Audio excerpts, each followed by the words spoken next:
This is going to be a huge lesson for the rest of Hollywood, a lesson from the 2020s moving forward. This movie is fantastic, and I encourage anybody actually spend the money on the tickets and see this in a theater. Okay, and it's going. Ready? Sup, Duckers? Oh my gosh. Oh my god. I could probably put that away. I'll cross my feet the other direction. All right. Oh, when you want the mic, cross it the other direction. All right, here you go. Ladies and gentlemen, welcome back to the Caffeine Duck podcast. My name is Gabriel Annan with my co-hosts. I'll let them introduce themselves. My name is Dan Mateo.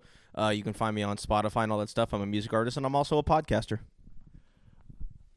Mullet Man over here, just a media enthusiast all around, gaming and movies and TV shows. My name is Andrew. I'm just a huge nerd and Gabe's friend. A quacking good time. All right. So today's podcast, we are talking about Dune Part 2. If you guys haven't seen this movie, go to your nearest IMAX theater and experience this thing. This is probably one of the only good movies out of Hollywood that's come out of Hollywood in a long, long time. It's one of the only, it's as far as, the industry, it's the only thing that's, at least in my opinion, keeping the industry alive, and it's sad, but it's also cool, you know what I'm saying? Taking a B-movie franchise and bringing it to an A-list status and giving it the love that it finally does deserve, that's cool for me. And it's really kind of feels like the saving grace for the local movie theater at this point. Oh, yeah, you got to go out and support your local theaters because this movie is just that good. I think this is the first movie I've seen in theaters since Endgame, which says a lot. It's just, like you were saying, with where Hollywood's at right now, there's, stuff maybe I'll check out later on down the road. I'll watch it when it's out.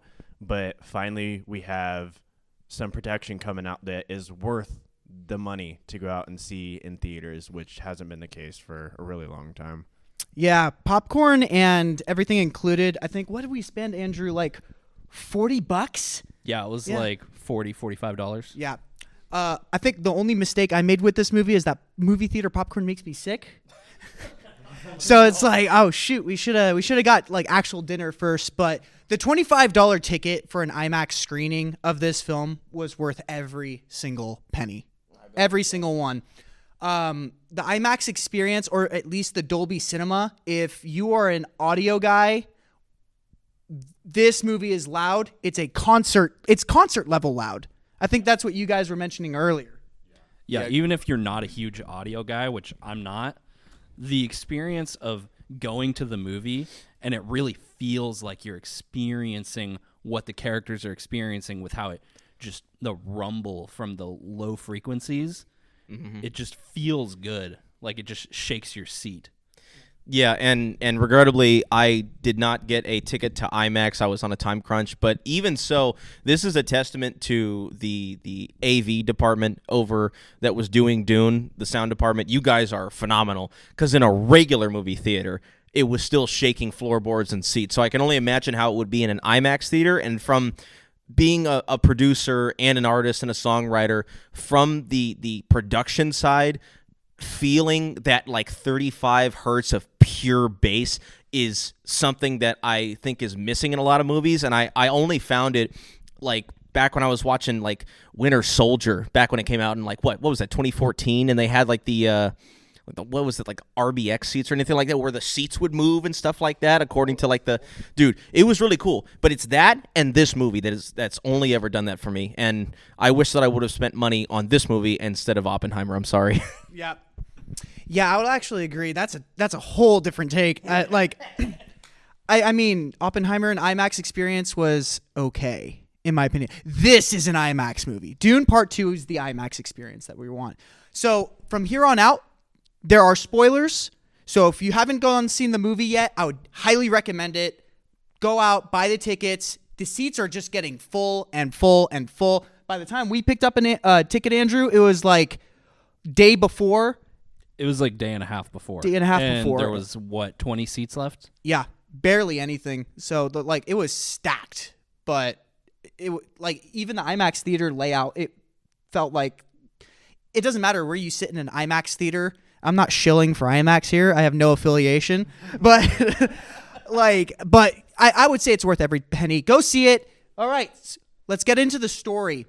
What did the movie get right cinematically? And there's a lot here for me. Andrew, it looks like you have something to say. I'll let you start out. Well, I like how, audio, we already talked about that, obviously. That was really good. But I like how it felt like there wasn't too much going on the screen at a time. You could really kind of focus on each individual character. And there's almost like not any one scene that I would say doesn't deserve to be in the movie, because every single scene was important to that movie. I agree. I would say the audio is probably, for me, the best part of this film. You are not going to get the same experience in your home theater system than you will in like an actual Dolby Cinema system. Unless you actually have a Dolby Cinema level audio system built into your house, your cell phone's not going to cut it. Your LG OLED TVs are not going to cut it. You have to see this thing in the theater, in my opinion. Yeah, I mean, it's beyond next level. I should have, God, if I had a camera on me while I was watching this movie, I can't tell you how many times I just did one of these, because it was just like, holy Holy duck. Yeah. That's it right there. Yeah, absolutely insane. And then well placed. Like the quiet moments were great. The way the movie, like the music swelled in and out, absolutely incredible. It was insane. So have you guys ever experienced a movie with audio like what this movie offered? I have never, there was only like a portion in, what was it, A Quiet Place? Like where the glass broke and they really let the red line hit on the audio system. Yeah. But Quiet Place did it pretty well. Yeah, but this movie like really went all out on its audio. Like if we're like working in DaVinci Resolve or Premiere Pro, they were letting it peak in some portions. Yeah. And they don't let it peak for like a second or two. Like there'll be like 30-second long portions where they're just blowing your eardrums out. That's what I was going to say, is that there's when they come in and they start attacking the Harkonnen craft, and then the like it's already loud, super intense, and then they bring in the hornicopters, and it just adds to that audio level, and then just keep on adding more elements to it, and that's like, I'm just like, it just keeps building, and it catches you by surprise. Like it's absolutely insane.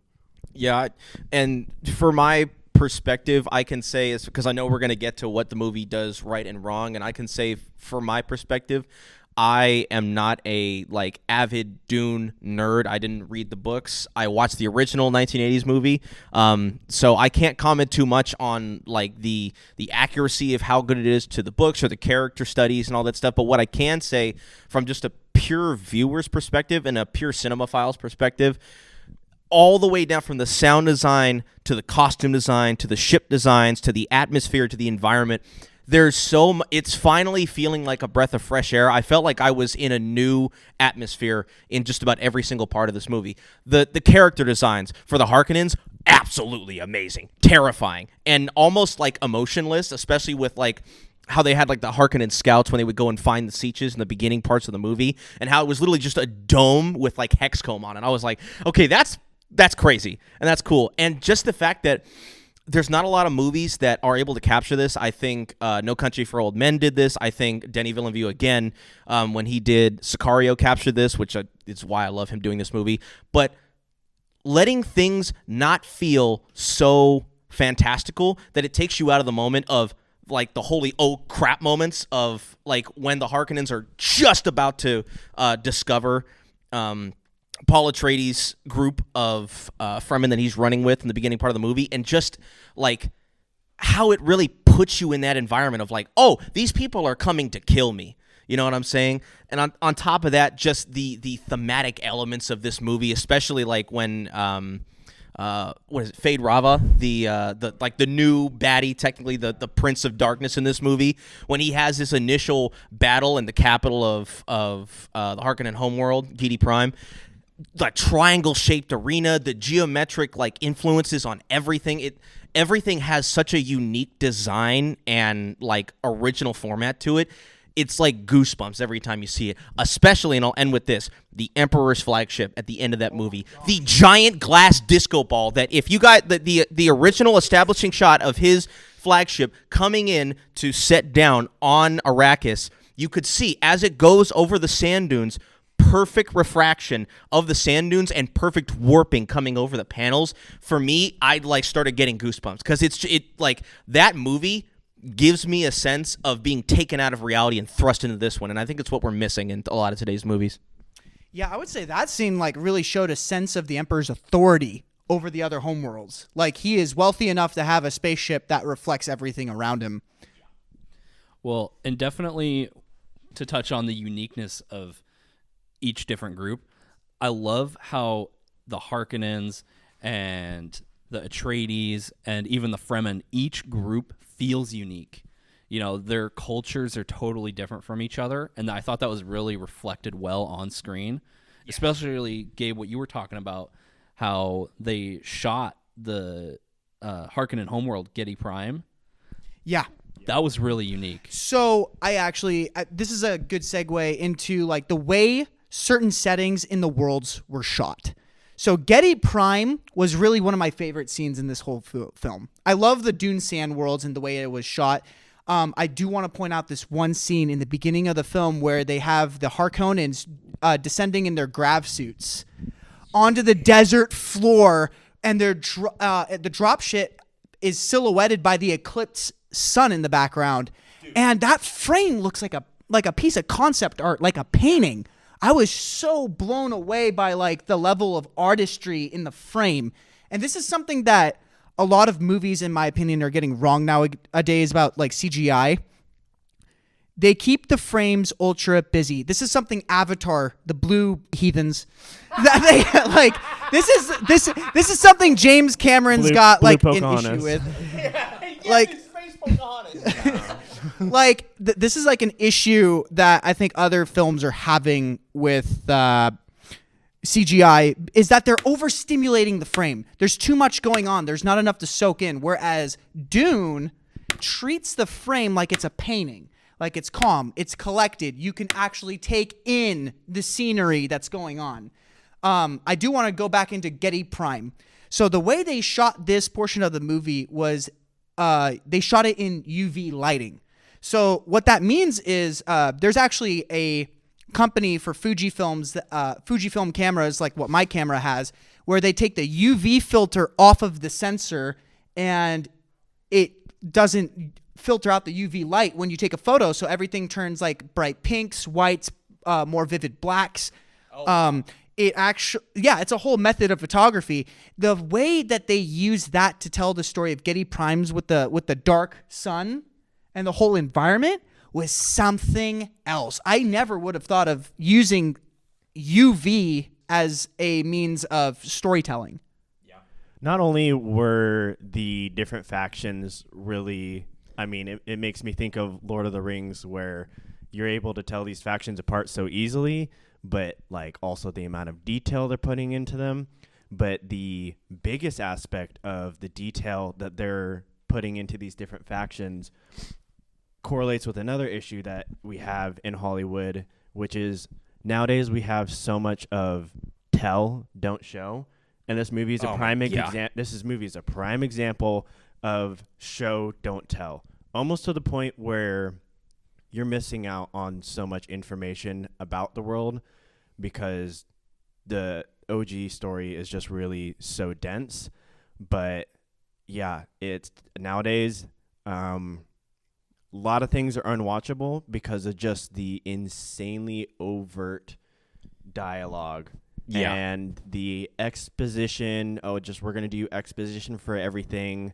And this movie instead shows you the story and really pulls you into it, as opposed to having some character narrate everything for you because they can't manage to do it on screen. Yes, and I will hit that point a little bit before I go back to Dune and kind of what we were talking about as far as the cinematography. There was a movie that came out a couple years ago. I think it was called Ambulance with like Jake Gyllenhaal. I can't remember the other actors' names. I never saw the movie, and you know why I didn't see the movie? Because the trailer was like 3.5 minutes long, and it did an entire summary of the movie in 3 minutes. You watch the entire story in 3 minutes. And I think it had like one of the lowest openings too, because it was like you just saw the movie. Like you're like, oh, here's a 3-minute trailer. You just saw the movie. There's nothing to be explained. There's nothing that's left out that's left to be explained later on. It's just here's the movie, And it's really sucks because when you talk about tell, don't show, and show, don't tell, it really is a problem because I feel that. Like with a lot of these bigger companies, they look at their general audience and are like, you guys are not able to understand or comprehend the story we're about to tell you. And it's like, okay, how did Star Wars manifest? How did The Godfather manifest? How did any of these stories, these classic franchises ever blossom without your supreme guidance? It's because your audience isn't stupid, and it's the reason why you're paying for it now. To go back to Dune, I wouldn't say like it. I think it's amazing that it was shot in UV. That's a crazy cool technique, and I want to research that. The thing that did it for me is the thing that always makes CGI for me real: lighting. Yes. Lighting was not only on point, it was dang near lifelike in this movie, and it's why I say that it's like I felt like I was in this movie because like when you were talking about the Harkonnens descending from a dropship with like that sunset in the background, that eclipse sunset in the background, it's one of the craziest scenes because it's like not only is the environment right and the settings are right, but the lighting is right. And if you get the lighting right, you can make stuff from 20 years ago look like it came out today. I just watched Starship Troopers. Starship Troopers does that expertly. Not only did they have like cutting edge CGI at the time, but they knew how to use their shadows. All the space scenes looked like they were made 10 years ahead of themselves. You know what I'm saying? Like lighting does everything for me.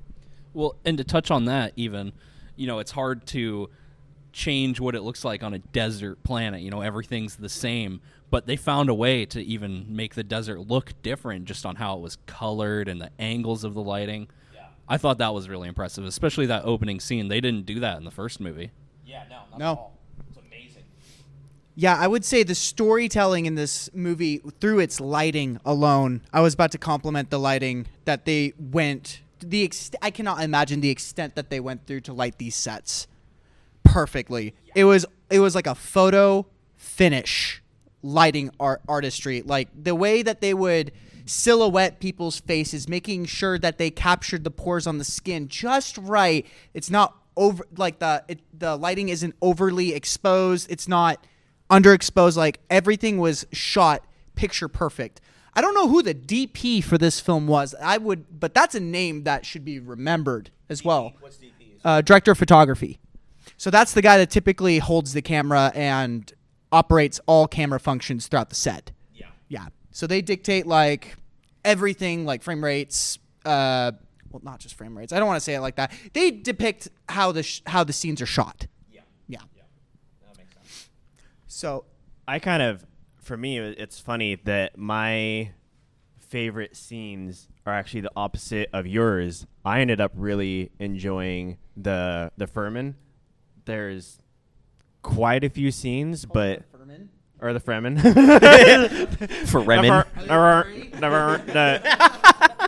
Damn Furman. Them Berman mofos out there is. They're rats. You gotta get them.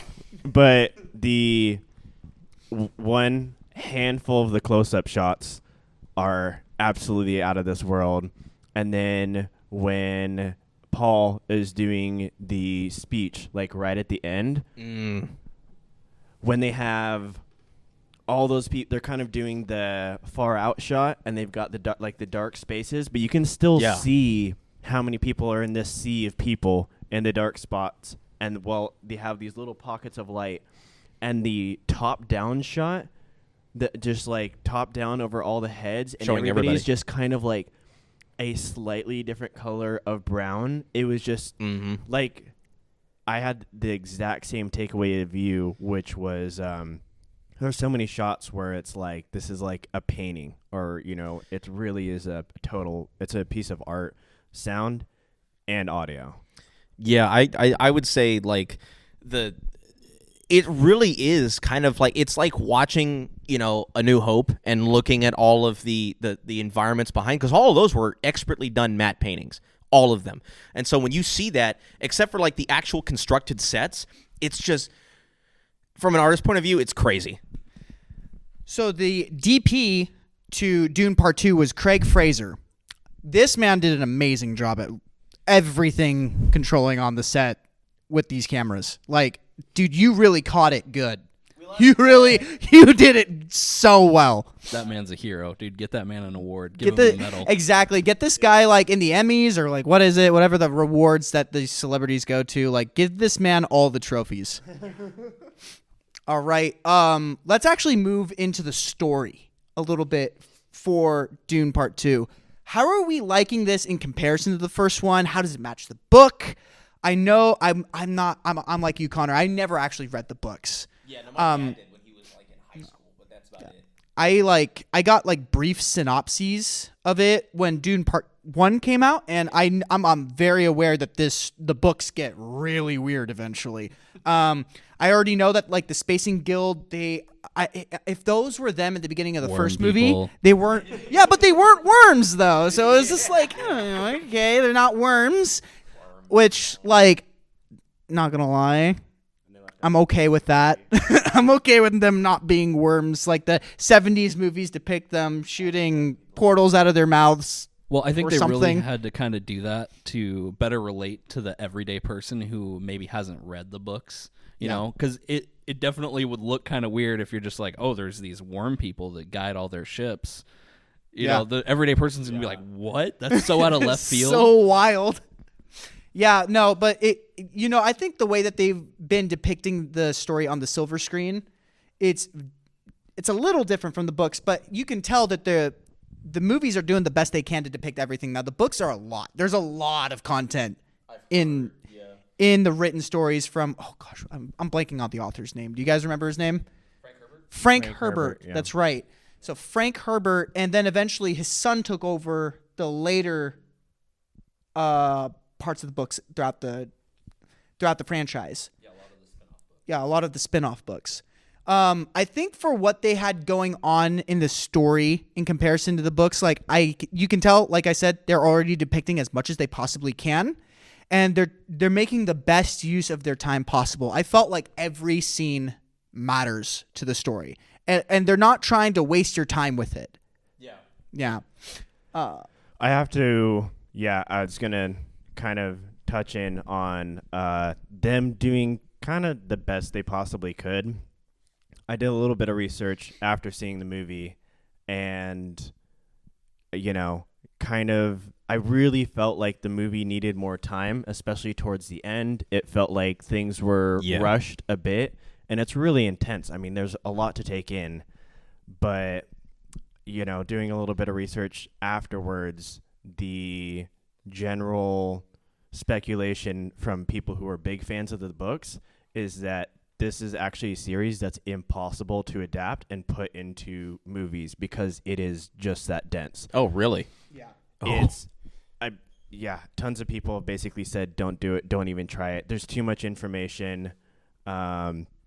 So even though I really wish they had I could have watched 6 hours of this, but if they at least had an extra half hour to kind of button up that last battle a little bit more, would have been great. But from what I hear, it's they did about as good as they possibly could do, and I actually enjoyed the pacing. If you're going as somebody who's not a fan of the original books or anything, it has every second of your attention all the way through. So some of it felt a little bit rushed, or I really wish. It's just, I don't know. It's a product of, I just wish they had more time to put into the movie. That's my biggest criticism, is I just wanted more of it, and I wish it was more fleshed. That's honestly my biggest criticism of the entire movie. That's not a horrible criticism to have. No. Yeah, no, I definitely don't think that's a horrible criticism. I think for me, like in my personal opinion, watching the movie, and I'm by no means no expert, this might be a little bit of a hot take, but I feel like probably around the middle of the movie, it started to feel a little bit like Attack of the Clones-ish, like a little bit sort of like, okay, now we're kind of getting into the little bit of the philosophical weeds mixed with like, all right, now we got all this other stuff going on that kind of, it pertains to the story, but it also is kind of like we're going in a little bit of a circle here to get to the next part. But overall, I think one of the things that I wished would have been in the movie, which I was so hyped for, was when Stilgar was taking Paul Atreides up to basically the desert and was like, okay, well, if you really want to be a Fremen, then you're going to have to survive in the desert, like overnight, go all the way over here and come back and dodge like all these different things. He was talking about, what really got me is he was like, there's spirits in the desert and all this stuff. And then he was like, hey, don't listen to him. But he was joking about it. So it's like, okay, but in a lot of stories where you've seen like the trials and tribulations part, it's like, no, those things are real. And that's going to come, and he's going to have to face those. And it was basically like, oh, he walks in the desert for like 2 minutes, and then Shawnee comes and is like, yo, let me show you the way. And he's like, oh, bet, and that's it. And I was like, oh, so no trials? No, okay. Yeah, and that's one of the things that I thought was kind of weird isn't he supposed to be doing this by himself? So that he can learn? I guess they used this moment to like, was this in the books by chance? I don't know. But like they're using this moment to establish Chani and Paul. Timothy Chalamet's character Paul. Timothy Chai. Timothy Chai Tea Latte. Yeah, exactly. They're just using this moment to like establish the beginning stretches of their relationship. Yeah. Which to touch on that, the story time constraints being so tightened, I felt like they did a really good job at even introducing new characters in how short of a time they had, such as like Fade Rotha and the Emperor's daughter. And I really liked how they kind of put you in her mind and her perspective of her talking about from her audio diary. Yeah. You hear her talking basically to herself, narrating her own story and her perspective on things. I thought that was a really good way of introducing her character to the story and kind of helping do that in such a short time period. Yeah. I'm going to stop right here for a quick sec. Mm-hmm. His audio levels are kind of spunk. I tore that microphone apart this morning. So I'm like, hold on. Well, hold on. Hold on, Duckers. We're doing a little magic Technical here. difficulties. Hold on. Watch this. Ready? Talk now. Okay, now talk. Testing. Fade Rotha is a psychopath and a murderer. Oh yeah, there we go. There we go. Okay, can I also say that like I love the fact that this movie did not just decide to focus solely on Paul as the main character. They were like, if we're going to have like a hero, we need to have a villain. And so them introducing Fade Rafa and kind of giving him this like, okay, well, here's where he comes from. And like, okay, now he has to go through these trials. He has to go through his ceremony, his birthday, and go against these captured Atreides to be able to like prove himself to his people. But watching that entire journey, I was like, especially in a movie which is so drawn out as this one, to be able to capture as much as possible, I really liked. Because it was basically like, okay, who's the villain in the story and how detrimental is he to the hero's career and story? And they were like, yeah, this dude, a little bit of a bad boy. He might ruin a couple people's days. And I thought it was really good because it sets him up as like this kind of like brutal person that's willing to take it as far as he possibly can, even against the surrounding odds that the Fremen are posing against Skeety Prime and the Harkonnen Empire. It's really cool to see like almost an unfeeling, unnerving, get the job done villain. I like that a lot. Yeah, my view on the characters is I think there were only two, Christopher Walken and Zendaya, that just didn't hold up for me as well as everybody else. I wouldn't say Zendaya was bad, but just in comparison, didn't hold up as well as I pretty much liked everybody. Stilgar was probably my favorite actor in the entire movie. I felt like Timothy did really well. I've seen some of his other work, like I saw Willy Wonka, and he definitely was able to step up when it came to the acting that he needed to do in this movie. Like you said, Fade was really well done and believable. there were kind of some different moments for him where he was able to really portray, without having eyebrows, some awesome expressions. And for me, with Christopher Walken, this just comes back to the movie didn't have the time that it needed. I think he was just not given enough time as a character. And I couldn't help but see him as anybody other than Christopher Walken. He popped up. I was like, what are you doing here? Like, oh, they're taking over my empire. Yeah. What's he Like doing? all I could hear is you're talking to my guy all wrong. Yeah, you're it's talking the wrong. to my It's the guy all wrong. wrong. It's the wrong tone. Like It's the wrong it's. tone. What are you But it doing? really it just came down to time constraints. Yeah. Everybody else, the lighting, the setting of the scene, the actors, really everything came together to become this just like really believable, authentic story. It was done really well. Yeah. If I can add one more thing before you go, Andrew, talking about favorite characters, my personal favorite character is Gurney Halleck. He is awesome, dude. This dude is unwavering to the end. He will follow Paul Atreides no matter what type of character he is to the depths of hell and back if he needs to. It's just I love this character because it's kind of the established character that we have in a lot of like great stories of kind of the unwavering like soul backbone of the hero's kind of like governing of his emotions almost. And I love that because Gurney is loyal to a fault. And I love that about a character because we've seen so many characters change and move in so many different stories and like, oh, well, now they're not this character anymore. They're a darker character. Gurney Halleck is the same no matter what. Yeah, Gurney is definitely Paul's Samwise Gamgee. 100%. Yeah. Or Obi-Wan. He's been there like since he was like born, right? Like he was like his childhood Yeah, mentor. he trained him and basically helped raise him. Yeah. So he like it's like an uncle figure to him. And like if you actually notice in the first movie, like the connection that everybody had with Paul in the meeting rooms. It was like this is their boy. This is the guy that they've been raising up to be a future leader. So like it's Compare that to the relationship with his mom too. Oh, I was just gonna throw.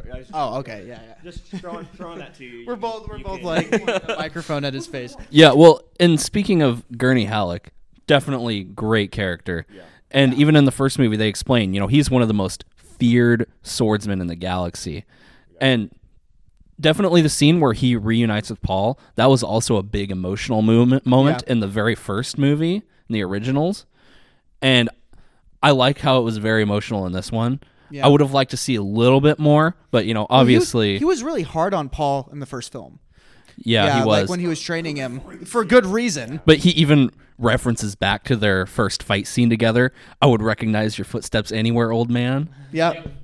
That was a really good callback, like really well introducing like the characters to reuniting again. So like, yeah, I think they did that emotional tie really well. You can definitely tell they thought about every word in their script and how it was really important because they knew this is going to come up. Yeah. Dude, can I say 100% on what you're talking about? The script, the dialogue. Every word matters, but it's not just, so what we better do today? Oh, we better blow up a spaceship. No, it's like, it's careful, it's calculated, it's precise, it's meaningful. It has something to do with the story. And Gurney's dialogue in particular, just never wavering, never changes, my lord. Like every single time, that. And then one last thing for me, fight scenes, fight choreography. In a lot of movies, they're not done right, and I think a lot of Hollywood producers and a lot of directors try and skate past this by having the shaky cam and a bunch of transition scenes, and I hate that because you can never experience the full volume and momentum of what's happening in the fight. The fight between Fade Rafa and Paul Atreides, amazing, so fierce, such vigor, so much emotion coming into it, and at the end, it's why I love this because it feels, even though it's a torn galaxy, a torn universe, it's still a civilized universe. Even though there's betrayal and things going on behind, there's still civility. At the end, when Fade Rafa is finally defeated, he's like, good fight, Paul Atreides. Basically recognizing you are you are more than my equal, you are the better opponent, and I cede to you. You know what I'm saying? Well, and that harkens back to his first fight Fade's first fight in the pits, where he shows a unique sense of honor that the Harkonnens don't show. And when he had the one slave that wasn't drugged, and the people who were circling around him attacked that guy when he looked like he was starting to get the upper hand, he got really mad at that person. It was a really interesting dynamic to see, like, him being this weird mix between a psychopath but being extremely honorable. Yeah. Yeah. Which in the first movie they even said the Harkonnens have no honor. Yeah. So him being like the only one, and then us finding out later in the movie that Paul's actually his cousin. Yeah. Because Baron Harkonnen is his grandfather. Yep. Oh yeah.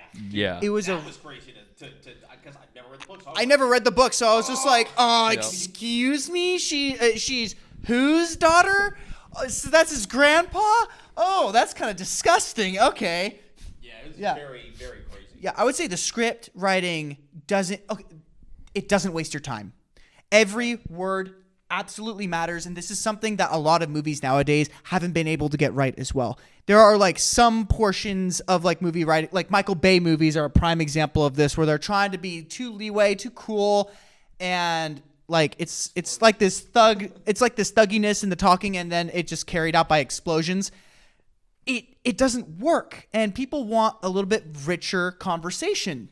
And here's what I'll say: 2-second take before I pass the mic off. Michael Bay movies. Here's what Michael Bay does right. He writes great comedies inside of what's supposedly supposed to be an action movie. The first Transformers is hilarious comedy wise. It sucks as an action movie. So he's good in comedy writing. He just doesn't know how to do like an actual serious script.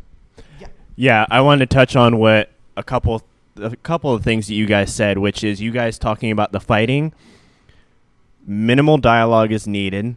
The choreography and the expression from the actors ties back into show don't tell. yes, It's done very well. And like you said, I'd recognize your footsteps anywhere, old man. You compare that to the overt dialogue that you get nowadays. It's somehow such a- it's- Palpatine returned. It's You could just tell the actor's face when he was saying that. He was like, "Man, I cannot believe I just said that on the camera." Totally retcon the whole original trilogy. Yeah. We'll throw that in the trash. It doesn't matter. But it's short little moments like in the fighting, or I'd recognize your footsteps anywhere, old man. It's taking something that takes very little of your time, but expresses so much, and the characters are consistent. Yeah, all kinds of good stuff. All right, so I actually want to dive a little bit into the choreography, because this is where the movie gets things so right, especially on Getty Prime. The introduction of that assassin character, I just keep forgetting his name for some reason. What's Fade Rotha. Fade Rotha. Fade Rotha's fight sequence with the little demonic costume guys in the arena, and the fight choreography with just this random actor that was a regular Atreides, but it also showed just how lethal a regular Atreides can be, because they Again, were all 'cause- trained under Gurney. Yeah. So And like, Duncan, Idaho. And Duncan, Idaho. That's right. That's right. Man, I would have loved. I'm so sad that Duncan, Idaho died in the first movie, and I guess that's part of the book, so I can't really complain. But the fight choreography in just that arena really blew me away with how much attention to detail. And like what you were saying with Connor, they weren't shooting this at a choppy shutter speed, which is like 120-degree shutter speed versus 180. Like everything is taken, the camera's taken back. You are actually seeing the sword fighting for what it is. I forgot what that actor said that because it is a real sword fighting technique or like martial art. I just forgot what it's called. It's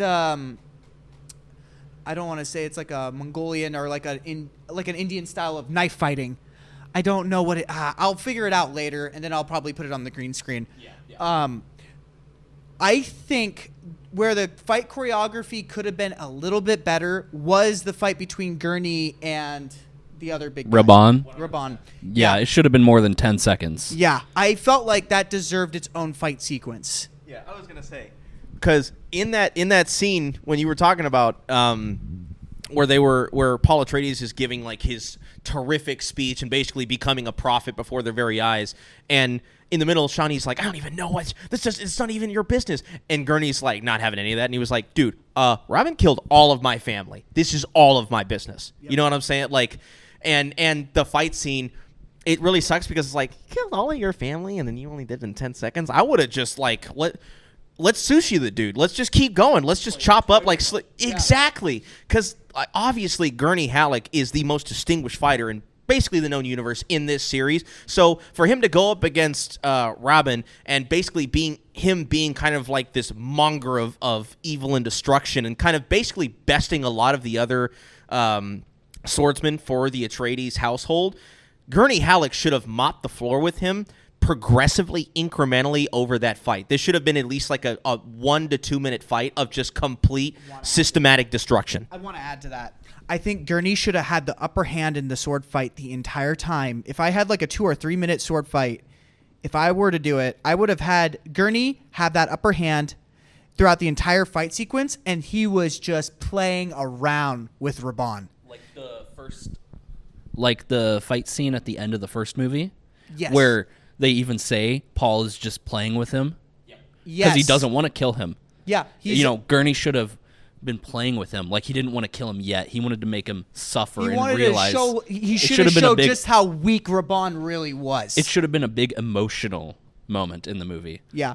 And I feel like that portion was thrown away, in my opinion. So I am going to criticize the movie for that. However, again, that does go back to the time constraints of it being a movie. You know? Yeah. That's another thing is choreography training is very intensive, and I do recognize that.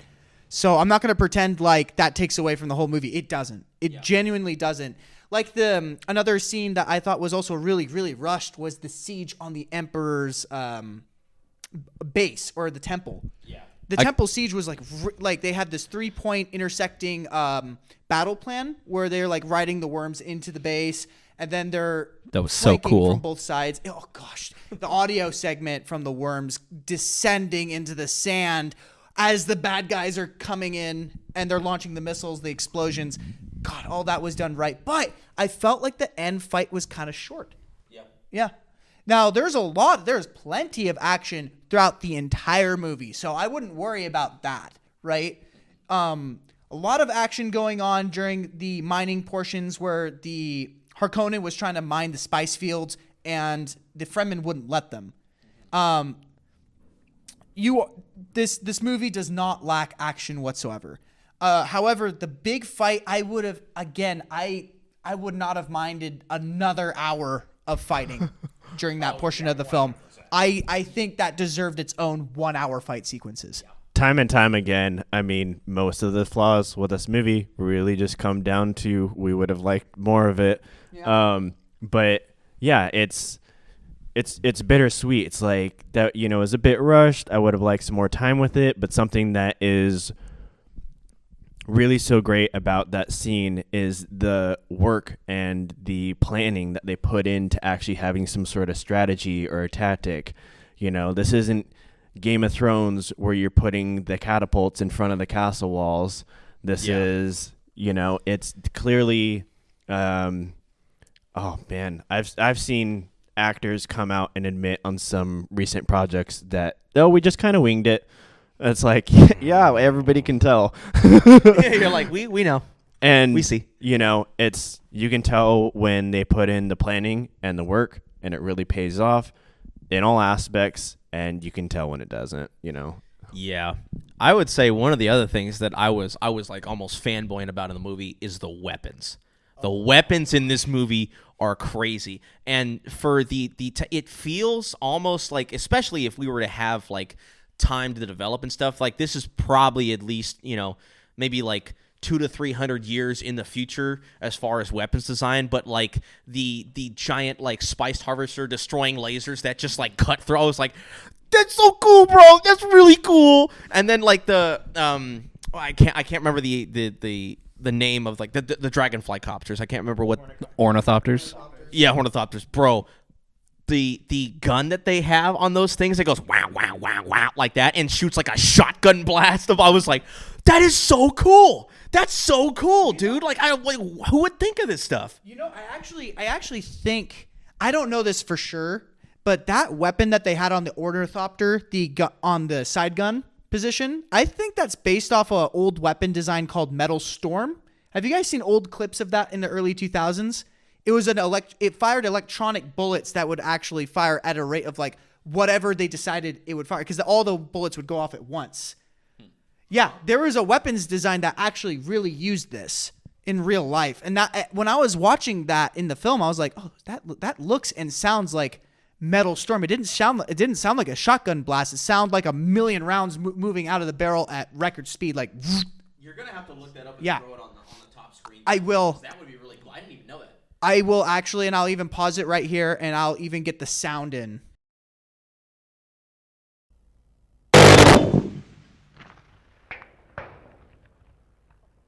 So like people can like maybe compare it. We don't have anything to compare it to. Green screen time. Yeah, great screen time. Well, back in. speaking of those fight scenes, you know, I felt like the first fight scene where Paul and Chani are kind of working together to take down that ornithopter that's just like slaughtering them. I feel like that was almost as long as the climactic battle at the end. Yeah. Yeah. There's different scenes in this movie that are chosen to be drawn out long enough, and I really wish, because this does give me like the time filler sequel vibe, in a sense of like we have and again, Dune is like an encyclopedia of sci-fi everything, right? So you could never fully condense it into a practically top-down, amazing, perfect story in terms of translating it from book to screen. But I do wish that they probably would have switched it out a little bit, spent a little less time of kind of like, don't get me wrong, I love the scenes where Paul is basically turning into a Fremen before our very eyes. But I wish that was shorter, because for me, climactic battles mean something, and especially with this type of movie, this movie is probably the closest thing that I've seen to a nonfiction documentary. Like, it's fictional, but like the way that this plays out, I feel like I'm watching the conquest of Alexander the Great. It feels like you're watching history in motion in real time. And I really wish that we could have taken a little bit of that out and put a little bit more of the fictional and had a way bigger climactic battle. Because I think that's really cool. The fact that they were like, oh, he's going all the way to the Emperor, and having kind of like that civility, like enter upon the chambers, killing all the Sardaukar Emperor's Guard, and then basically having like a civil discussion of being like, you're really screwed. But we're not going to be like brutal about this. But you are screwed. I love it's the civility, the dialogue, and kind of like the atmosphere of putting this in a realism perspective. This is real war and conquest going on in a fictional movie. I really like that. Yeah, this movie honestly could have been easily the length of the original Lord of the Rings movies. Yeah. I mean, the Battle of Helm's Deep was 39 minutes long. For the wasn't it the extended director's cut still had that on there? Did they or did they not? I don't know if it did. Yeah, I mean, most of the battles in Lord of the Rings were really intense, and some of the best parts of the movie, because there's, and they kind of did this in Dune with, they had the sandworms coming in, and then they had the attack from this, they had the flank.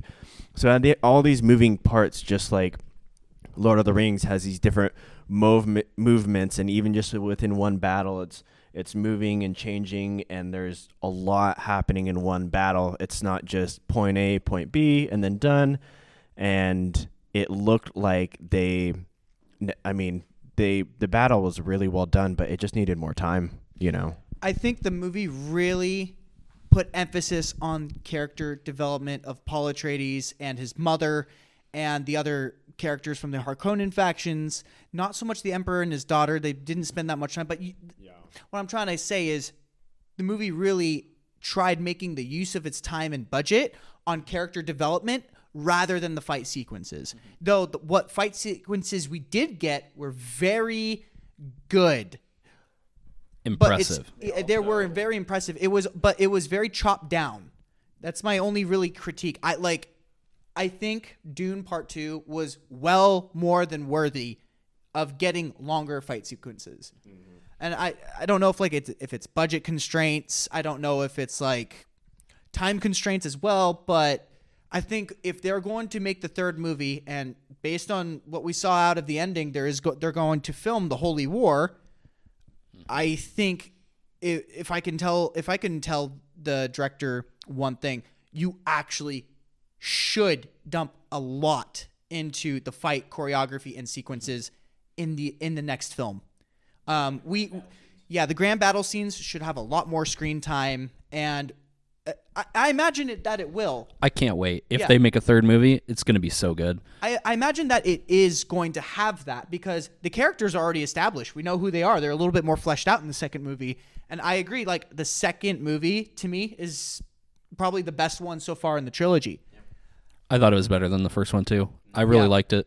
The first one was kind of, it did feel like it was testing the waters. Like, are people interested in the franchise? But when it, and I think what also benefited that first movie, like, was that current state that Hollywood was in, to finally have just a little bit of a fresh air, like a little bit of a breathing tube of like good filmmaking, really kind of opened the gate. And now that they're able to get that supporting end, they have a fan base, like people are into this and they know that. So they're going to throw more resources into it.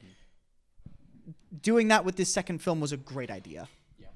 Yeah, and well, again, that still goes back to the time constraints, and I think Denis Villeneuve, he did such a good job, and I think he was saying in some of his interviews, he really wanted to write the first movie if he didn't get a second one, because they didn't know they were going to get a second one, but that goes back to even if you're thinking like how the developers on Helldivers 2, how could you play this game and think it wasn't good? Yeah. That like, how could you watch this pre-screening of this movie and think, oh, there's no way we'll get a second movie? I mean, he wanted to make it so that if he didn't get a second movie, he would be happy with where it ended. And he said that too, if he made parts 1 and 2, he wanted it to be happy where it ended and wouldn't feel like he needed to make a third one in case they don't get it. Yeah, I would say, especially this movie sets itself apart from the. I'll bring it up again. This feels like I'm watching history in real time. The first movie, when they had the assault on, I think it's Arrakeen, the capital of Arrakis, where Atreides are currently after they take over the planet, and kind of like the Harkonnen assault onto the capital and basically retaking everything over. All of that felt like I was watching history. And that's what I think, at least for a lot of people, it certainly got me. Because when you would see the troop transport ships, when you'd have the drop bombs come in and go past the shield, and then basically ignite everything, and then just turn into a fireball, the things that were happening on set for those scenes in the movie, at least for me, it really felt like I was watching some version or some future version of our own history, because it's just it's done so realistically. It's done so point perfect, and especially the scene of Leto Atreides coming out in the first movie and basically realizing somewhat that something is off, and him basically getting attacked by his own medical officer. I can't remember his name right now. But having just things kind of like the dominoes fall, it's a different take on a movie, and it's something that was done in the 50s and the 60s when you'd have like movies that were screening like Charlton Heston or John Cagney or any of the great like golden age actors. These movies were 3 to 4 hours long on average. That is insane for a modern audience now. But with this movie, I would gladly take a 3 or 4 hour movie out of it. Yeah. I would take 6 hours. I'd be so happy with that. Let me get that 6 hours. If you can just like find a way to portal me into like a different dimension and actually put me in this world, I'd be okay with that. Oh yeah, 100%. Well, All right. and to touch on that also was something you and I talked about, Gabe, what we would like to see in a third movie. Space battles. Yes. How are they going to handle space battles with futuristic technology? Is it going to be a lot of them trying to like board, or is it still going to be what we've seen so far where they have these special bullets that slowly and then pass through the shields and then explode? Yeah. So the world of Dune and the rendition of it on the silver screen with its world building, and this is something I wanted to touch up on earlier. The way that they were able to convey weapons tech and how that reflects combat and fighting. And not only that, how they can utilize that to reflect character reflection of the characters that they're depicting is really interesting. I love that sword fighting is their main weapons of choice rather than using firearms, right? With swords, you can actually convey how a character fights. And based on the way the characters fight, that reflects who they are as a character, right? If they're psychotic or if they are a little bit more humble, if they toy with the enemy. Going into the longer range combats, like the laser weapons that were and this is like another thing, is like, I wonder why they don't use the laser weapons against people with shields. Does that work? Does that not work? It doesn't work. And I feel like those laser guns, they looked like las guns from Warhammer, didn't they? Oh yeah, a little bit. I'll pull that on the screen. And That was the first thing I thought of. I was like, is that supposed to be a las gun? That looks so cool. I know where you got it from. I swear if I open up the new Netflix series for Warhammer with Henry Cavill and I see those same guns, we got to call it. Oh, isn't it Amazon series? Or is it Amazon? I thought it was on Amazon. Okay, it's going to be on Amazon. I don't know who's actually funding it. The world building with the weapons tech is very fascinating to me. I do like that they're going more of a primitive stance with sword fighting. I don't want to say sword fighting is primitive, right? I'm not trying to insult it. Well, I'm trying to compliment it. Because of a reason. Yeah. There's a reason why they use it. Well, because in the story of Frank Herbert's Dune, sword fighting is more. Also, sword fighting feels more personal, as opposed to just bang, you're dead.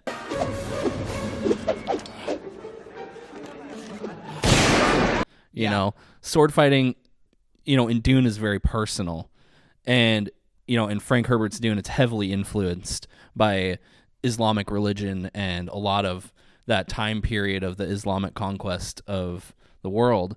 And I feel like they did such a good job of actually bringing this movie in that way. And they even, obviously, it was pretty obvious they had to tone down some of the religious undertones, but they still left a lot of that in there, and you could tell. Yeah. They don't ever pronounce the word jihad like the original 80s movies did or in the book. They would probably get canceled. They'll probably they did get that. canceled really quick. They called it Holy War, so I guess it's taking more like what you were saying, the more Crusader themes.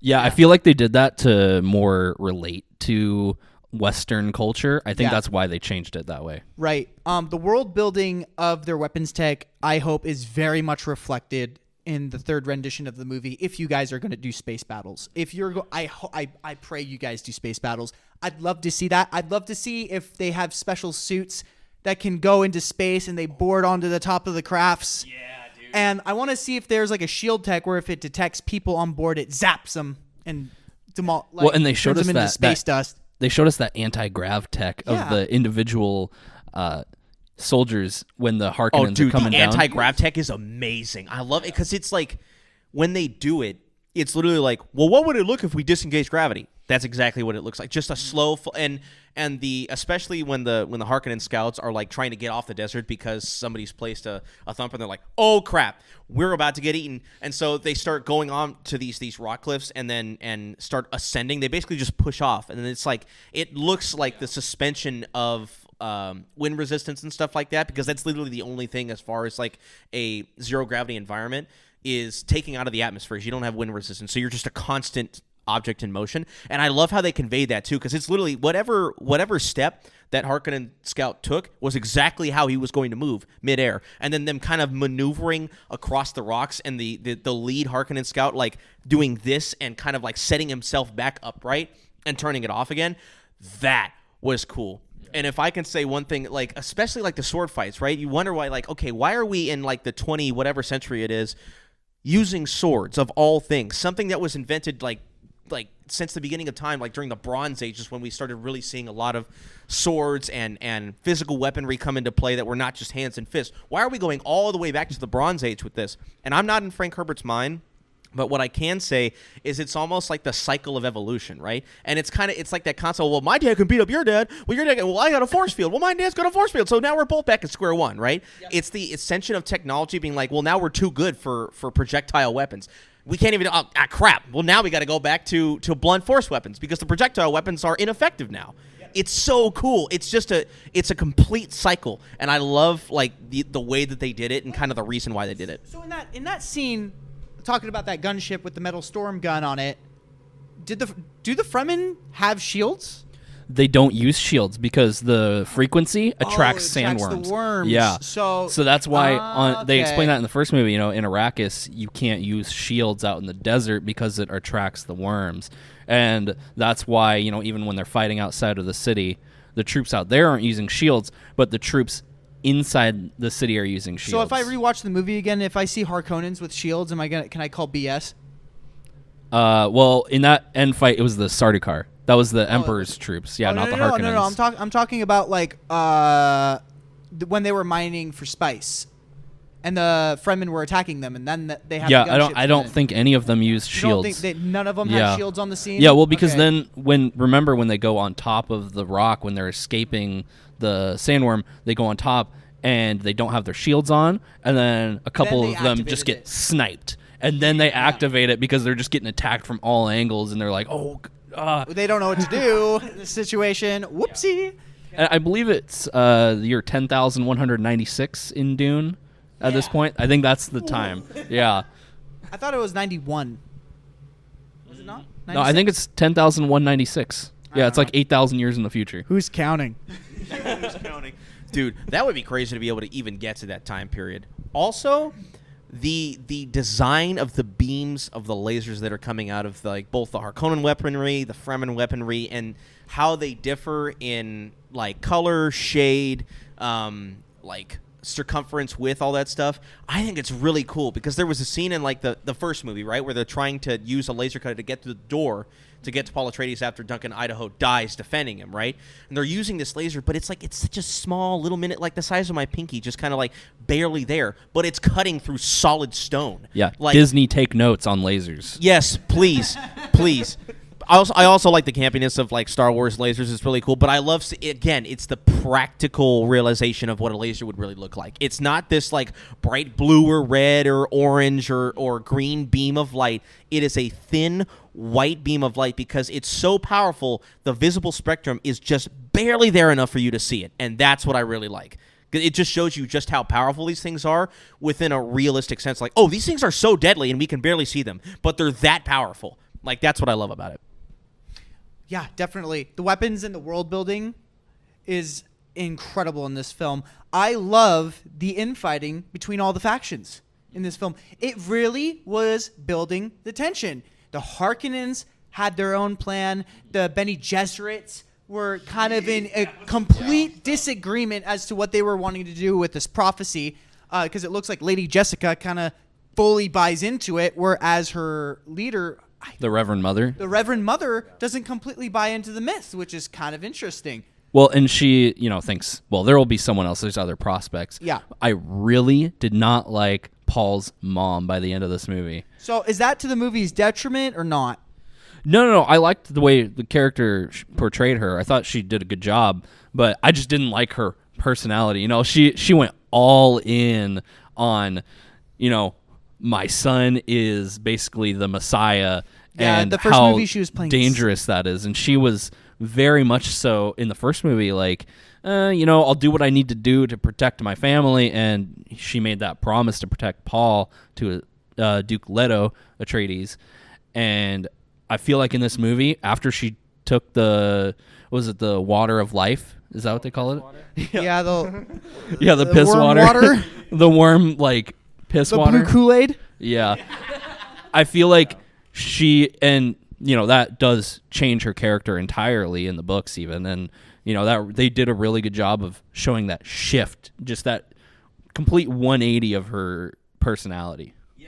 I was gonna say she goes from being like, you can see the certain aspects of her character in the first movie of kind of being very scared, but not unwilling in any sense of the word to not defend her son and be like, I will do it to a fault. And as soon as she takes the blue Kool-Aid, you know what I'm saying, the worm wee wee, she turns from this scared but fiercely caring, loyal mother into almost the Reverend Mother herself of the Bene Gesserit. She becomes kind of like this smug, like, my daughter says that you're not right.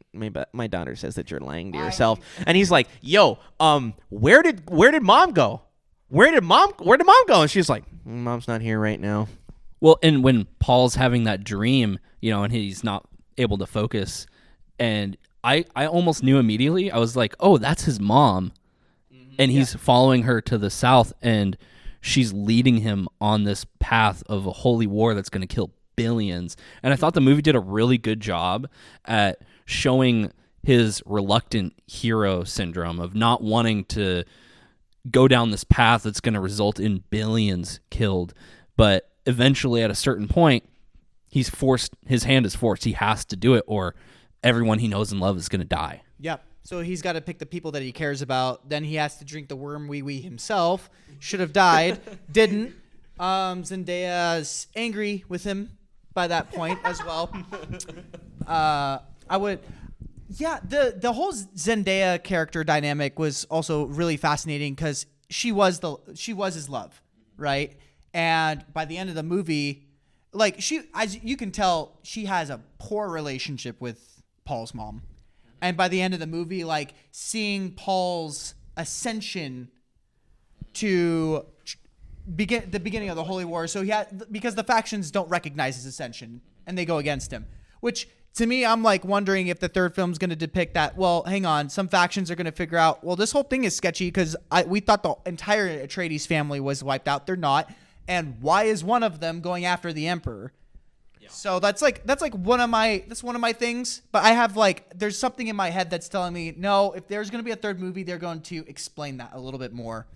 And I'm hoping the movie doesn't stop at 2. If the movie stops at 2, it would really suck because it's like then it would really go to stand like, hey, why are the other factions not asking more questions than taking action? It's like, hey, there's an Atreides taking the Emperor hostage, but the Emperor said they were all wiped out, so there's something fishy going on. Yeah, and once again, them just not putting, as much time into this movie that is necessary to convey everything, which is the lady being a Bene Gesserit. Oh my gosh. Bene Gesserit. Yeah, words. That thing. Being a Bene Gesserit is the reason she was able to drink the poison. And when Paul drinks the poison, he actually doesn't chug like he does in the movie. He only does one drop. And what you don't see or you don't realize is he was actually in a coma for 3 weeks after he did that.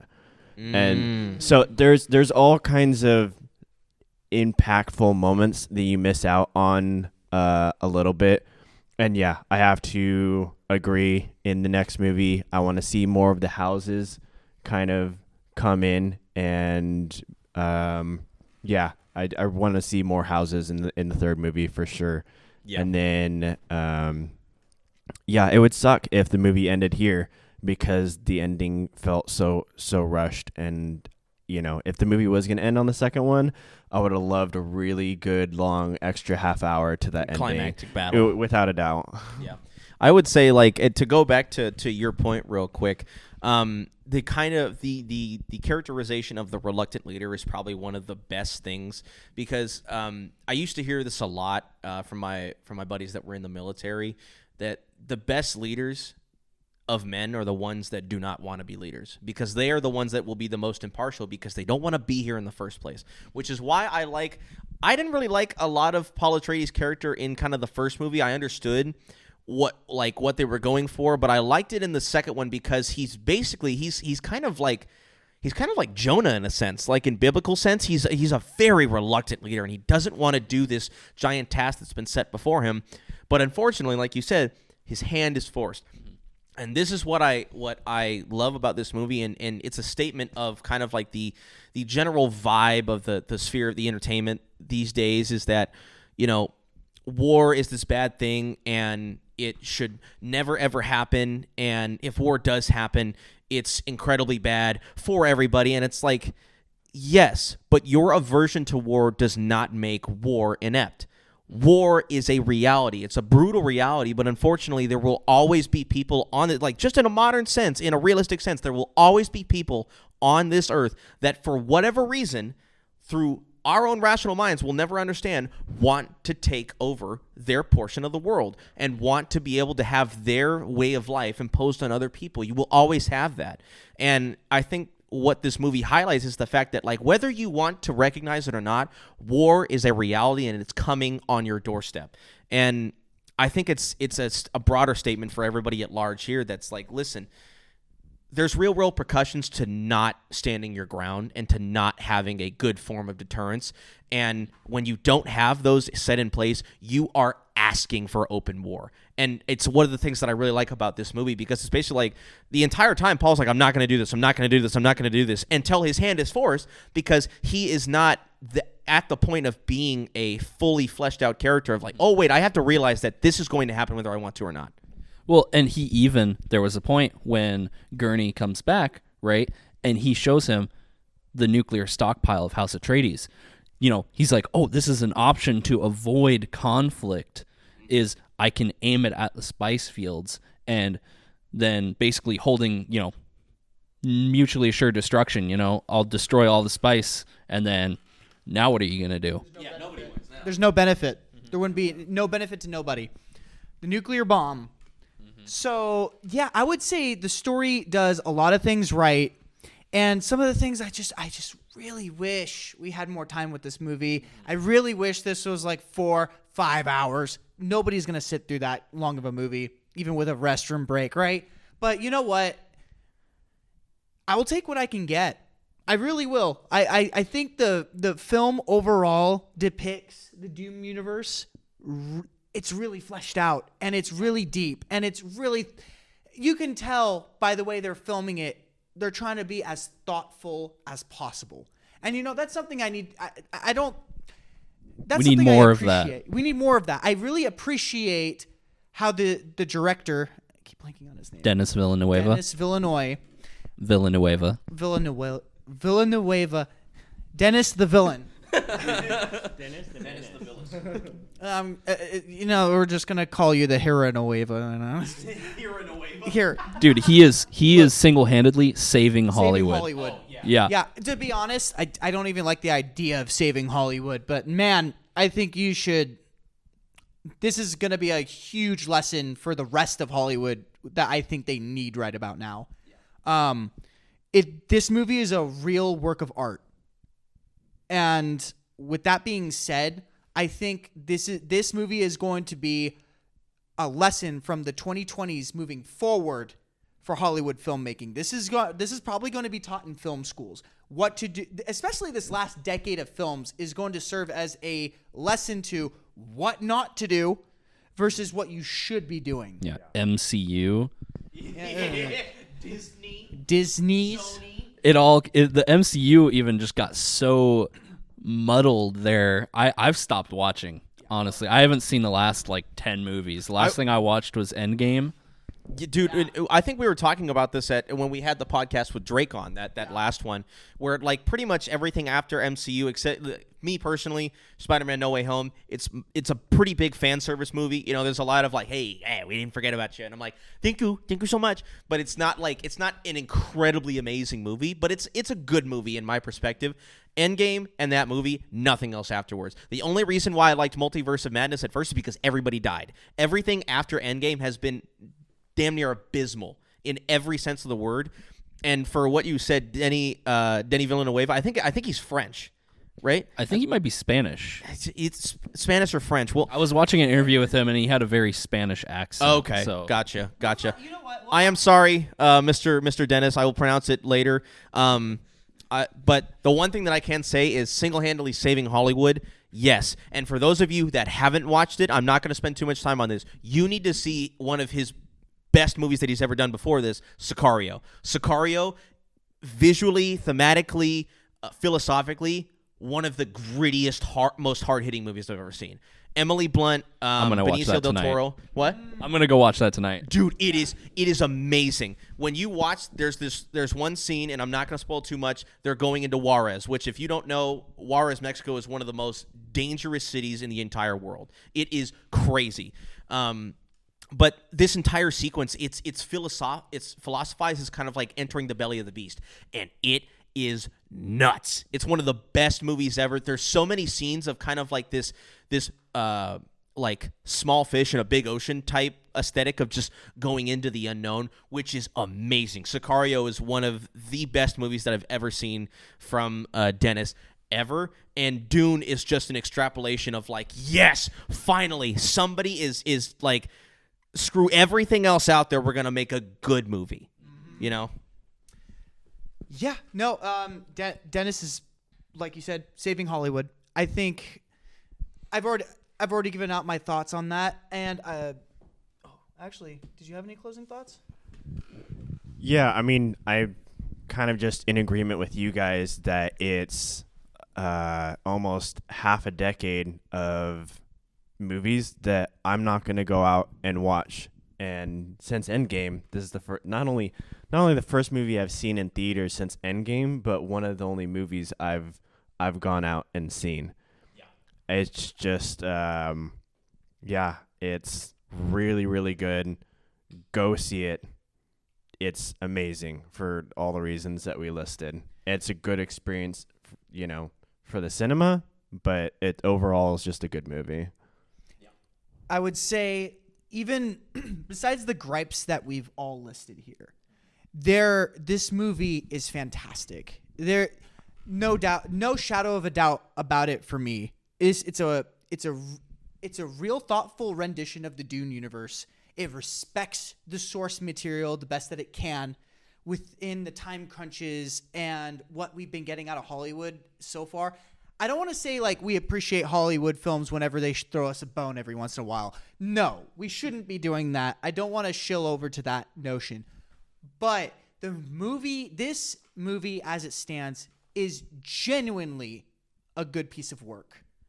And I encourage anybody to really actually spend the money on the tickets and see this in a theater. Oh yeah. You need to see it in the theater. Yeah, you need to go support your local theaters because this movie's worth it.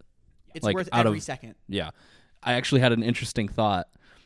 How cool would it be if the third movie opens up like Revenge of the Sith, the Siege of Coruscant, and it starts with a massive space battle over Arrakis? That would be so cool. Yeah.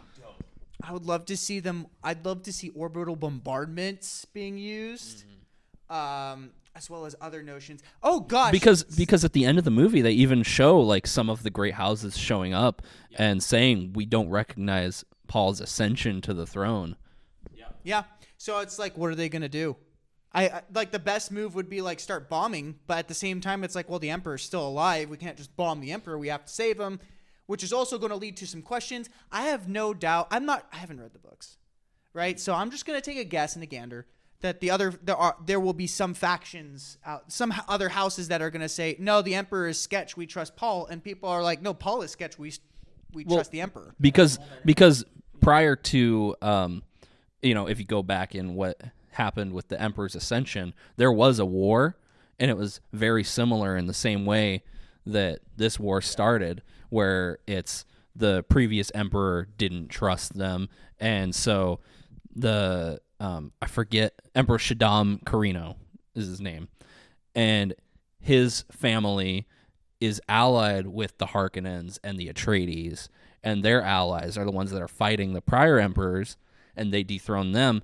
I wonder if we're going to get something similar to that, where some of the Atreides allies, like prior allies, because that's the reason that Shaddam Carino was afraid of the Atreides in the first one, and you show because Duke Leto, he was there and commands respect from the other houses, even though Atreides isn't a big house, but they're well respected. And I wonder how that's going to work out in the third movie. Hopefully we get a third movie. Yeah, definitely. Yeah. Definitely. And I think that's the thing is it's definitely like I like the fact of I've never read the books, but from what you're explaining, I do like the fact of the Atreides house being kind of like the underdog a little bit. It's smaller, it's not as developed or robust as some of the other houses, but it's the most fierce. And it has like the most fight in it out of basically all the houses, at least from what I'm hearing. Like besides the brutality of the Harkonnens, right?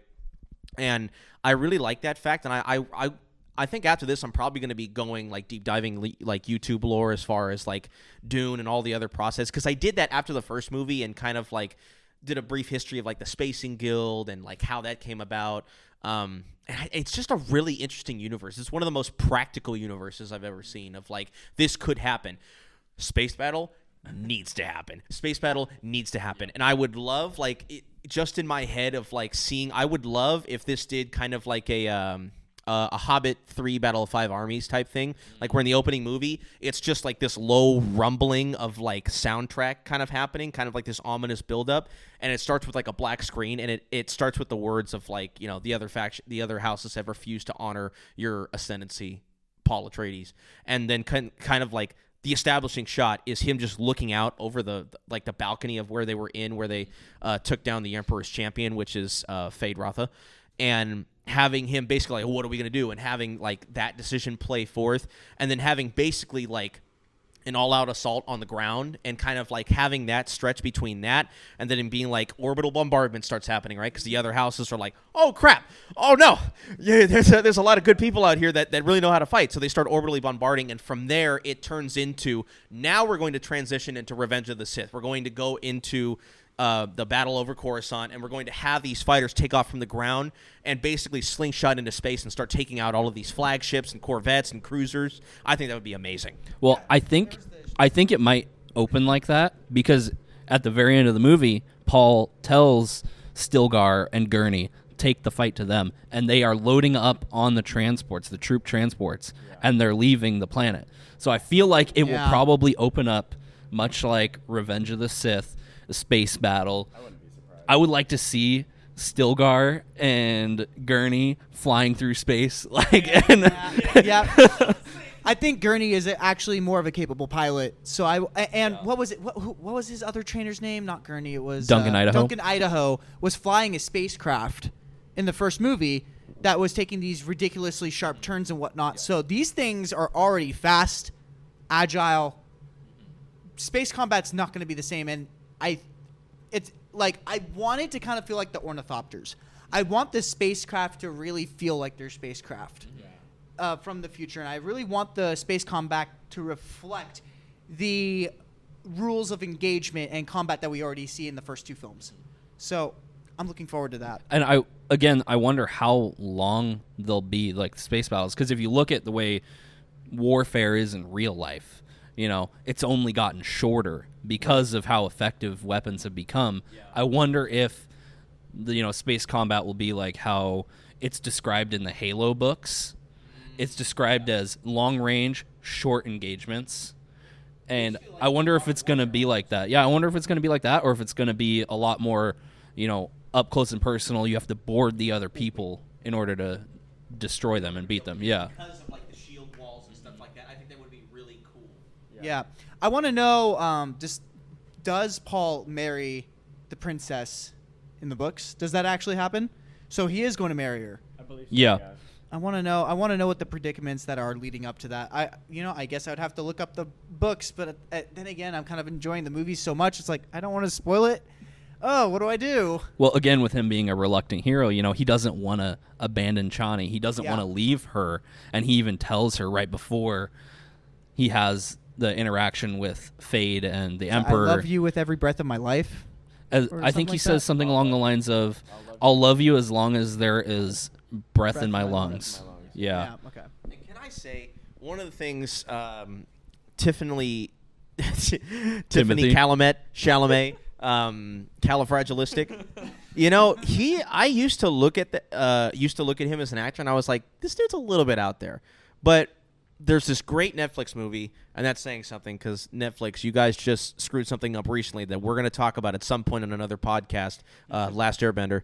No, we were talking about that in the last podcast. We are having an entire podcast about that. I'm about to rip you apart. So, so as far as Timothée Chalamet goes, like Willy Wonka, I'm a fan of the original, like the Gene Wilder Willy Wonka, the kind of like retelling of the original book, which is a lot more lighthearted, not as creepy. I like that portrayal. I didn't really see that movie, but the one that I did see I think it's called The King, and it's on Netflix, and it's I love it. I love it. That's a good movie. It is a very good movie, and I need to rewatch it again because it's been a while since I've watched it. But it has these same tropes of a boy turning into a man. And that's what I think is solely missing, especially in our modern culture, is having to deal with the fact that the world does not care who you feel or who you think you are. You need to become who you were meant to be able to govern your people, live a successful life, wage war, keep control of your civilization. And I saw a lot of that in the King Netflix movie, which is, I think, it's loosely historically based. It is based off of the Battle of Agincourt. Yes, And yes. They don't explain this, but I think he plays King Henry the Fourth, I want to say, of House Tudor. Yeah. And he actually dies shortly after that. But that battle was so devastating to the French aristocracy that wow. it basically wiped out, I want to say, like 80% of the nobles in France, because that entire army, they don't show it in the movie, but all those knights, in medieval warfare, knights, those are actual nobles. Those aren't, because peasants can't afford that kind of armor. Yeah, no. And that battle was so devastating to France that he could have conquered France at that point. But I think he got into another engagement shortly after and died from his wounds. Oh, really? Oh, no, I think he was sick is what happened. He died from getting sick. That makes sense. Goats always dropping in the last part of the cool parts of history. Which he died really, like, his character in that movie died really young historically, that it was even considered a very young death for him. Wow. I need to research more of that because that's really cool. Also, cool little bit. Now you got a little history clip in your podcast. Yes, I do. You do, which I think is really cool. I would like to have more podcasts with all of you guys, but definitely you guys more on the podcast because I think it would be really cool. Back to the concept of turning from a boy to a man. It's why I love Spider-Man so much. The coming of age stories and taking on the responsibility of what you need to do versus what you want to do are two different things. And I think what you need to do is so far more important than what you think you want to do. And in this movie, it is that, because I was like, oh man, when he was like, I'll take the hand of your daughter. That is one of the craziest diplomatic, badass moves ever. This dude is completely, fully strategically calculated and dialed in. He is not worrying about personal relationships. He is concerned with the safety of his entire existence and his people's existence. There's not... Yeah, exactly. There's not a lot of other movies that do that where it shows a leader being fully impartial and only focusing on the mission. I love that. Yeah, I think Timothy Chalamet's character of Paul really had a good closing off. Yeah, I thought you were handing him the mic. I was. I was like, hold up. Hold up. Wait a minute.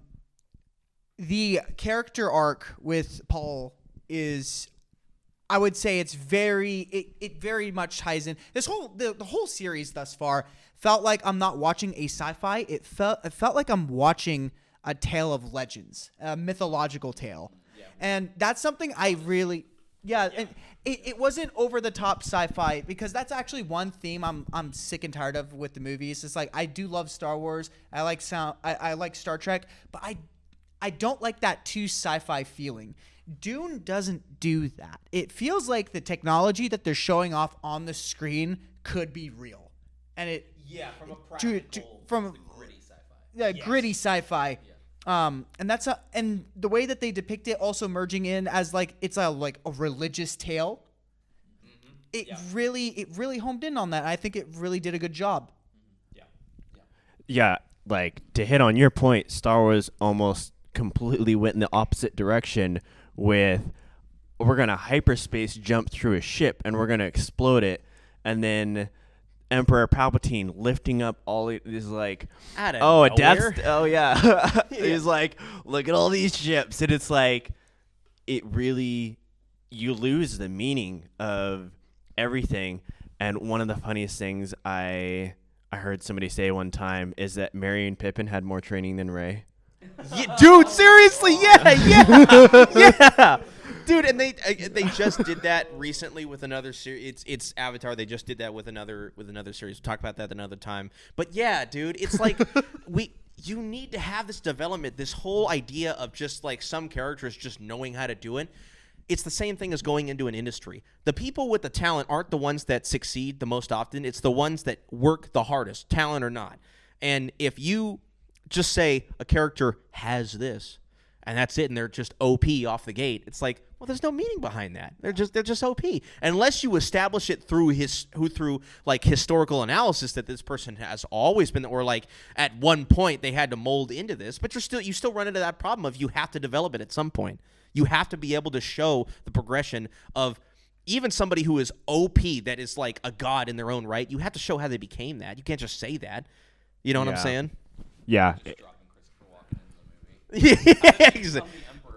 Yeah, dude. Like, I wish they also showed the Emperor in the first movie, just to kind of set the stage at the end of it, kind of like how Hunger Games did in the first movie. Like, they showed a little bit of President Snow, and at the end, it was like, oh, this dude is. Things are going to happen in that second movie, you know? And I wish they did that, but, you know, we got, they're taking over my... it's very... over my space, man. I don't have enough space in here. They took over my space desert. They take over my space desert. What am I supposed to do? Apollo Atreides, surrender! I don't want to. That's about it. I was just going to say, yeah, it's that and maybe a couple of other small things, but other than that, Dune did pretty much everything else really, really well. When you compare it to other stuff going on today, we keep on getting these Mary Sue characters one after another, where the lesson she realizes in the story is other people didn't realize how great she was the whole time. Where, as opposed to like realizing that there are things you actually have to change, you have to do, and yeah, like you said earlier, how Dune feels like you're watching history, and you hitting on just how authentic it is. It really, and that's how I really feel with all the detail they put into the factions, is they really give you a good level of escapism and pull you into something that feels believable. Consistent characters with motivations that are totally backed up by their actions, their fighting style. Every stitch of the movie along the way, they're just establishing that more, and every ounce of it has a purpose. So, yeah.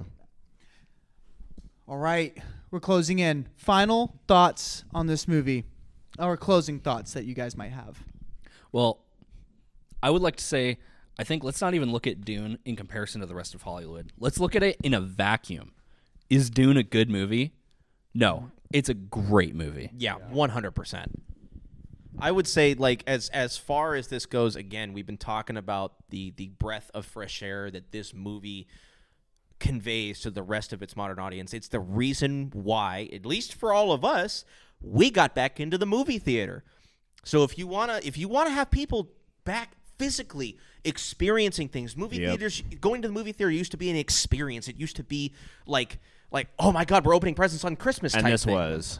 Yeah, and this definitely was. And I can honestly say it's the problem that I have with Hollywood. They just did another, I can't remember what they're remaking again, but all they're doing is recycling old IPs, and there's no like new ideas. It's either completely reinvent the wheel or just carbon copy this old wheel. And it's like, you don't have to reinvent nor carbon copy. All you have to do is improve. That's all you have to do. Yeah. And Dune is a testament to, like, we have sci-fi movies. We have Star Wars, Star Trek. We have all we have Warhammer. We have Halo. We have all these different sci-fi series. But the thing is like, well, we need to completely reinvent the sci-fi. No, you're not. You're not doing that. Just make it better. Put it in a practical sense. And that's the problem that I have, is because Hollywood is so fixated on trying to make this a cash grab business and not care about its audience, and they're seeing the repercussions of that right now. And any course correction they make is either too far this way or too far that way. Just make something a little bit better. That's all you got to do. Dune is literally like the blueprint of, hey, I know sci-fi's overdone. Check this out. We're just going to put a few alterations here, and boom, it's amazing again. You know what I'm saying? Like, that's all you have to do. And it's so hard because, like, I don't know what sort of bubble these people are living in when they go across the conference table and are like, this is the movie we're going to pitch. Dune blew everybody that would ever sit at a table like that out of the water, and just said, hey, if you just make a good movie, the people will come. Don't treat your audience like they're stupid. Don't try and over-explain. Show, don't tell. And just improve on the wheel you already have. Don't try and reinvent it. It's already been invented. People know what it is. You don't have to try and put a new spin on it. Just make it better. That's my closing thoughts. All right. That's pretty rich. I completely agree with you. Hollywood's been in a state of decay for, oh my gosh, well over 10 years. And whatever little good movies that they really had, there's not a lot of them that I was just like, man, this is it. Like, this is a really good film. Like, no, Dune does that for me. It's like, wow, this is actually like one of the top movies of like one of the top sci-fi genres that I really like, that I appreciate. And especially between its art, its themes, its lighting, its everything about it was great. It was a fun experience while in the theater. On point. Yeah, I'm really agree with you a lot about just carbon copy or recreating, and it seems like we've just gone down this crazy road of people taking popular IPs and using that to get people in seats, but then trying to put their own spin, their own story over it, like we just experienced with Halo. It's like, yeah, let's take this insane amount of groundwork that's already done for us, has millions of loyal fans, and we're just going to throw it out the window, take the name and put it on the title for the show, but then write completely our own story. And here you've got Dune, who, according to the people who are really, really big fans of the book, said that this is something that never could be adapted. Yeah. And then look what they did. It's like people were way less afraid to see the final product of what Halo was going to be. It wasn't till like we came out, we realized how big of a mistake it was. Whereas Dune, people were automatically, it's like, no, please don't touch it. There's no way you'll be able to pull it off. And they did it. Yeah. And so I'm really, really impressed. Yeah. And what I'll say is, like, it's so interesting because it's the fact that it's like Hollywood and the entertainment industry in general also has just massive blinders on and has zero peripheral vision of anything else that could be considered a good story. The Star Wars universe is probably the best example I can give of beating a already dead horse to the afterlife and back of trying to like capitalize on this franchise. Wow. We've been running this Skywalker franchise since 1979. We are good. If you want to tell a good story, get another one. We've already done this. If you want to reinvent the wheel, go grab another one. We've already and not only that, they reinvented the wheel again because they're so stupid. Remember when we specifically were talking about the Skywalker saga post episode 6 of how Luke Skywalker goes on all these incredible adventures after the fall of the Empire and eventually gets to the Yuuzhan Vong, right? Yeah. One of the craziest in the expanded universe. Exactly. It should have freaking been the fight of the Yuuzhan Vong. That's what I've been saying for years. That's what and not only that, right? So we got this. I'll run circles around you real quick. Old Republic. You could actually do a really true to form Han Solo spinoff, not the one that we got. You could do one about what is it? What are the clone commandos? I can't remember what it is. Republic Commando. You could do something about that. Old Republic. You could do the Vader storyline. Favorite game. Yeah, favorite game. Okay, you know what? And you could do. Here's the thing. You could do not only that. If you just the Skywalker saga in general, Luke Skywalker post Episode 6. You could do the Vader saga post episode 3 of the prequels, right? You could do the expansion saga of all the prequels. I don't understand why we have to focus on solely you could run circles around these people because there's no peripheral vision. There's so many good stories around you and you can't even recognize it, and it pisses me off to no end. Yeah, and that goes back to Disney just retconning all of the expanded universe, no longer canon, and that also, what they did is they basically made the original trilogy pointless because the whole original trilogy was about even the first 6 movies, the fall and redemption of Anakin Skywalker being the chosen one. And George Lucas even said Anakin Skywalker was the chosen one. Even though he fell to Darth Vader, by the end of the movie, he is the one who kills the Emperor at the end of episode 6 and redeems himself, and he becomes Anakin Skywalker again. I do want to make this short little shout out about because like I just learned this is Republic Commando related. There's an Instagram account called Camino Labs. I think this is a lady that's been remaking the first cutscene from the game and current Unreal Engine. Dude, look at this work she's been doing. Throw that up behind us. I probably will. Like I even commented, it's like, dude, is this a project? Because like, count me in. I'll like 3D model for free on this thing. Well, but like, they just did that with what is it? they had this whole opening fight sequence from the training labs, and like motion blur for the weapons mechanics. I think she even changed up the way the weapon works a little bit. Like she actually does this mag, and then you see that the commando with his thumb like throws back the bolt. Oh, that's It was just like, yeah, go. If y'all haven't seen that project on like Instagram, I'm pretty sure I've seen it in other places too. Like, dude, Disney, what are you doing? Remake this game already. Like, dude, like there's so many good it would sell. But yeah, okay. Let's get back to Dune. Yeah. Yeah, go back to Dune. I'm kind of done. I would say in closing thought, this is probably one of my most favorite sci-fi movies ever made. This has got to be like the number one in terms of its. It's really up there. Like, wow. I didn't think that Hollywood could actually shoot something that good. Yeah. It's worth the IMAX experience. Go to your local theaters. Even if you don't have an IMAX theater, go to something. Just get the experience. Support this your movie. local businesses.